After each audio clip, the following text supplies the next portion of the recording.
complains teachers give them too much homework. How do you approach that problem?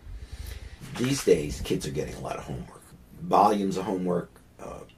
The routine, parents will tell me, there's such a huge amount of homework in so many schools. Again, you really have to empathize. You try not to deny a kid's reality. In fact, if that kid perceives it as a lot of homework, which he really might be saying that for him it's a lot of homework, maybe for the kid next to him who's in the top 3 percentile of math students in the country, it's not a lot of homework. But for him, it's a lot of homework. He's struggling with math, maybe even has a math learning disability, which has been undiagnosed perhaps. To tell him that he's wrong, you're denying his experience. Then he can't count on you for any advice.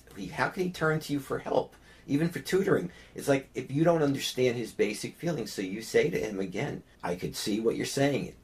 When I look at this list, it does seem pretty overwhelming. I'm not so sure I wouldn't feel the same way. But if we break it down into pieces and we take our time with it, I have a feeling you're going to be able to do it. Not so teachers should be very cognitive that some kids don't have that support at home. If the kid complains a little bit, tell a little bit. Don't get in the personal part, but you might find ways to help the kid a little bit more. Maybe offer a little help. You're making me think. Years ago, I had a kid who was in that situation you're describing. And for whatever reason, he had an obsessive interest in late model, old cars. And apparently when he was a young child, the family got a brand new Buick something.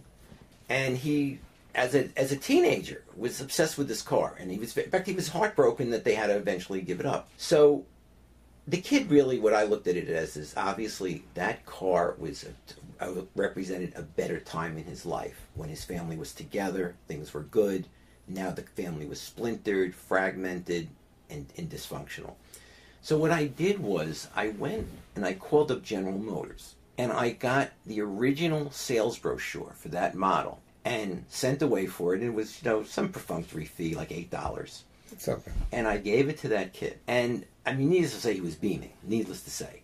Now, of course, at a more concrete level, he was happy to get it, and this reminded him of the old car. But really what he's saying, someone understands him, someone cares enough to care about what he cares about.